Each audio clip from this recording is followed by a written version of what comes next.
Hello, my name's Dave Biddleston and I would like to welcome you to my blog on gastric surgery, which I hope will be useful for others who are having to prepare for surgery or those that are considering their options for the future. So a little background on me. I'm a father, I'm 51, I'm a teacher, I'm a local counsellor, and I love the work that I do. I'm a union official as well, a trade union official for one of the teaching unions, the National Education Union, and very, very busy. So how do I find myself here?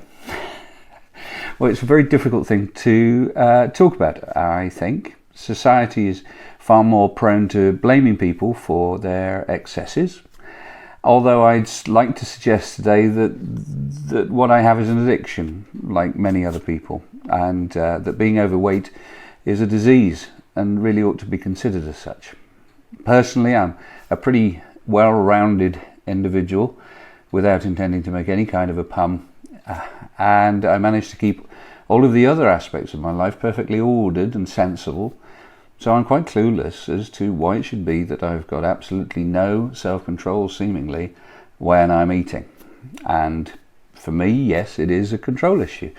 And I'd like to think that eating at the wrong times and working long hours is the reason for it, is the excuse. But if I'm really honest, there's no escaping the principle that you are what you eat, and the calories that you intake need to be equivalent to the calories that you use. It's a slight overspend in eating every week and every day and every month. That has that knock-on effect. Doesn't need to be much. You only need to eat a little more than you need. But when you measure that excess over weeks and months, it certainly adds up. I've no answer, quite honestly, as to why I allow myself to get as big as I am at the moment. The consultants I've spoken to will talk about that we live in a world of high-calorie food, which is constantly advertised all around us. I've told that probably many years ago that it would have been useful for my ancestors to have been overeaters. And that, it may well have saved the lives of my forebears many generations back, but it's pretty useless in this day and age, especially when, as I've already suggested, we're surrounded by such easy available food. So why not go on a diet? Well, I have. Many times. Many, many times have I been on a diet. I've spent all of my teen and adult life on diets, and I've done very well.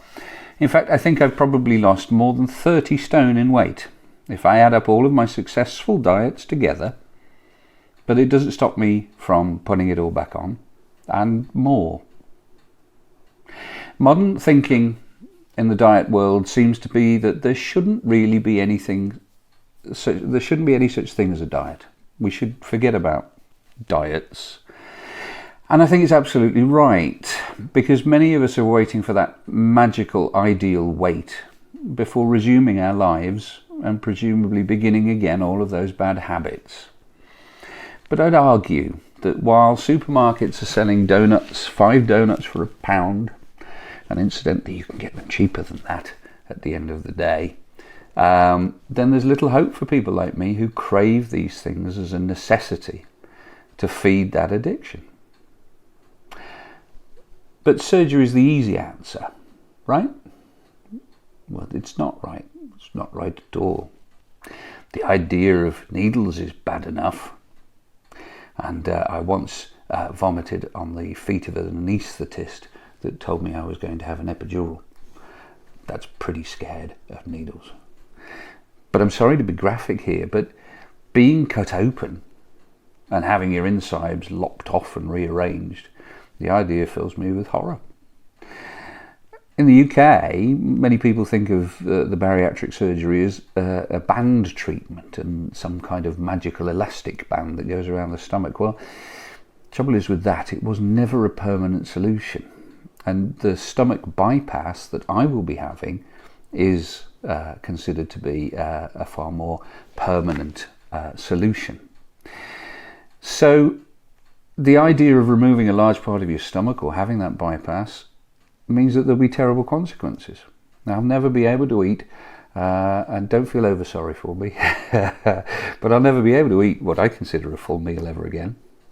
Added to which there's a lot of sickness, there's a lot of pain, and so this isn't an easy fix, and it shouldn't be regarded as such by either of us that are contemplating the surgery or those that have witnessed the incredible weight loss of those that have had it.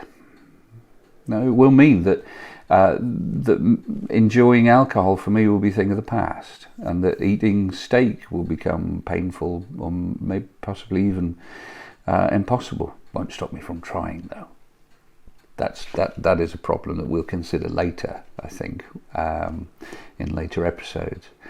I might not even be able to enjoy a Coke on a hot day. But I will be less likely to suffer from the diseases that sit right along obesity. I'll have less chances of diabetes, I'll have less chances of heart problems, of cancers, of degenerative bone diseases, and many, many more. I might even increase my lifespan, bring me more years with children and with grandchildren. I just won't be able to eat their birthday cakes. So the first part of my gastric plan is to initially have a saline solution fitted within my stomach. Now, this is because obese people have a greater chance of dying during surgery. And the gastric bypass of this plan is a much bigger operation. So if I can lose weight with the saline balloon taking up 3/4 of my stomach first, then my chances of surviving the bigger operation will be greatly enhanced. Now, that isn't to say that it's by any means a big possibility that I'll die during the larger gastric operation, but it is true to say that statistically you're giving yourself much better odds if you've lost weight before the gastric surgery, which is always a little odd to me because, as I've often said, if I could lose weight, I would. I would have lost weight. If I could do so successfully before surgery, I would have lost weight. And because I wasn't able to lose any weight without help, that's why I'm getting this balloon, saline balloon, that'll fill my stomach for the next 6 months to a year. The balloon operation is on the 5th of October 2020, which is a little over a week's time from now, and I'm hoping that I can bring you as much information about what's happening prior to the op, so that we'll all have a much better understanding of obesity and how medical science is attempting to control our addictions, excesses, and self-harm.